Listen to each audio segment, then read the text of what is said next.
Ma'am உங்களுக்கு வந்து one லைனில் நாங்கள் சில கேள்விகள் கேட்குறோம். கடவுள் அப்படின்னா என்ன தோணுது உங்களுக்கு சொல்லணும்னு?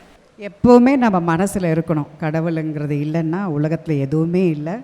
வாழ்க்கையில் நடக்கிற நல்லது கெட்டது எல்லாமே அவர் கொடுக்கறது தான். ஸோ அந்த விதத்தில் நம்ம எது நடந்தாலும் அதை அக்செப்ட் பண்ணிட்டு போனோன்னா கடவுள் இருக்கார். அந்த ஒரு நம்பிக்கை இருந்ததுன்னா will accept everything and go. சந்தோஷம் சந்தோஷம் அப்படிங்கிறது ஒரு வார்த்தையில் சொல்ல முடியுமா? It is a small technique of life. சந்தோஷம் அப்படிங்கிறது லைஃப்பில் வந்து நிறைய பிரச்சனைகள் கஷ்டம் கடைசி வரைக்கும் இருக்கும். ஏதோ ஒரு பிரச்சனை இருக்கும். சில பேர் சொல்ல கேட்டிருக்கேன், எனக்கு இந்த பிரச்சனை முடிஞ்சதுன்னா நான் ரொம்ப சந்தோஷமாக இருப்பேன் அப்படின்னு. அப்படி சந்தோஷமாக இருந்தானா அடுத்த பிரச்சனை நமக்கு வெயிட் பண்ணிக்கிட்டே இருக்கும் நமக்கு. ஸோ லைஃப் ஃபுல்லாக இது இருந்துகிட்டே தான் இருக்கும். பட் அதிலேருந்து நம்ம சந்தோஷமாக எப்படி இருக்கணும் அப்படிங்கிற ஒரு விஷயத்தை நம்ம கற்று வச்சுக்கணும்.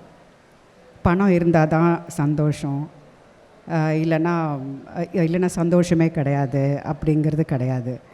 சந்தோஷங்கிறது மெட்டீரியலிஸ்டிக் விஷயம் இல்லை.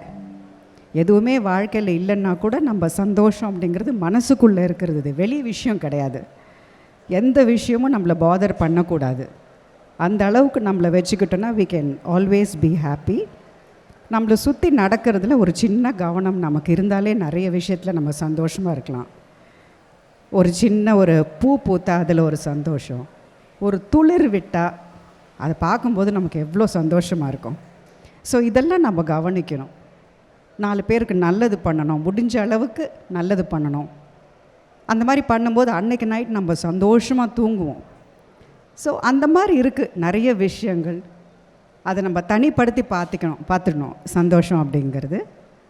அப்படி பார்த்துக்கிட்டோன்னா எந்த பிரச்சனையும் இல்லை. We can always be happy.